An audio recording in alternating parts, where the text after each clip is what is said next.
Saksikan Hari Pendidikan Nasional 2021 serentak bergerak wujudkan Merdeka Belajar yang dipersembahkan oleh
Bapak Pendidikan Indonesia.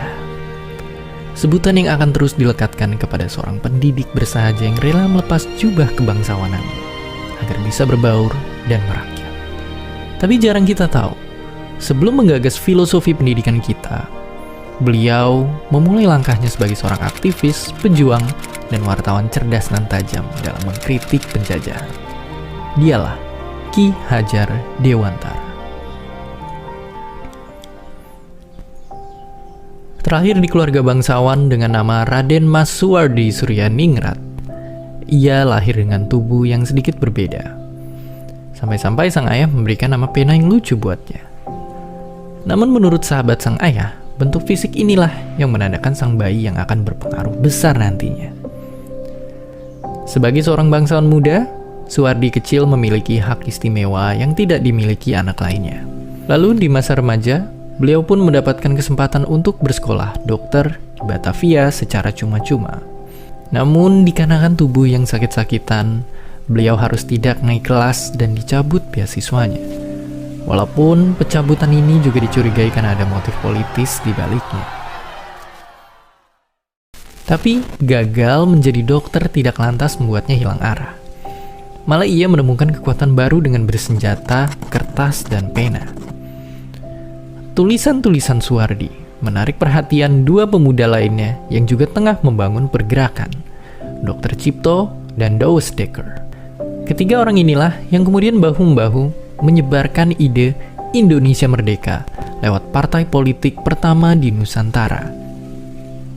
Ibarat mendapatkan angin, di sana Suwardi semakin garang mengkritik ketidakadilan yang menimpa bangsanya. Puncaknya, ia menuliskan sebuah kritik tajam yang ditujukan kepada bangsa penjajah. Tulisan yang sangat ironis menyindir perayaan kemerdekaan Belanda di atas tanah sebuah bangsa yang sedang mereka jajah dengan ongkos yang juga harus dibayar oleh orang-orang tertindas.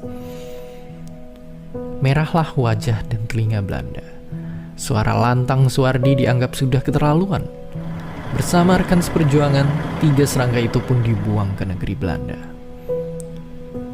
Raga boleh diasingkan, tapi bara dalam jiwa tegar menyala.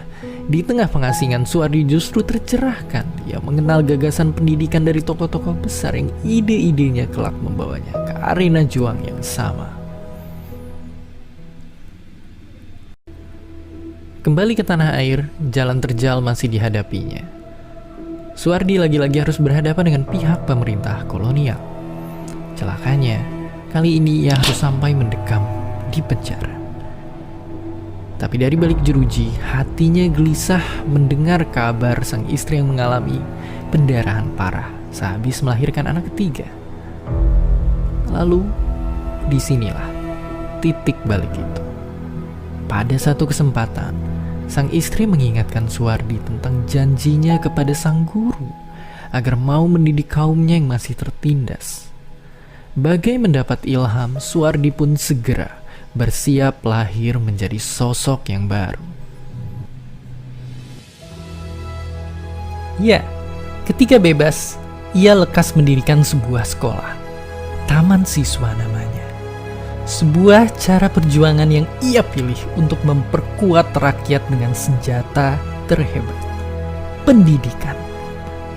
Ia juga menanggalkan nama kelahirannya, menggantinya dengan nama panggilan yang setara, Ki Hajar Dewantara. Mimpinya sangat besar dan melampaui zaman.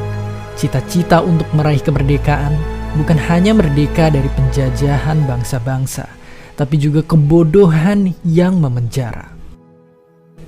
Inilah sumbangsih terbesar yang membuatnya dikenang sebagai Bapak Pendidikan Indonesia kelak.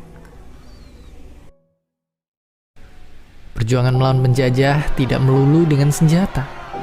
Kisah dari seorang dokter rakyat membela kaumnya dengan cuma-cuma, juru ketik yang rajin mengkritik, ataupun seorang pendidik yang rela turun dan meninggalkan zona nyaman, menyadarkan kita kalau perjuangan itu adalah tentang memiliki ide dan mimpi yang besar. Butuh 3 dekade bagi 3 serangkai sampai cita-cita kemerdekaan dinikmati oleh kita semua hingga hari ini. Sekarang, giliran kita untuk menentukan mimpi dan cita-cita besar bagi Indonesia di masa depan.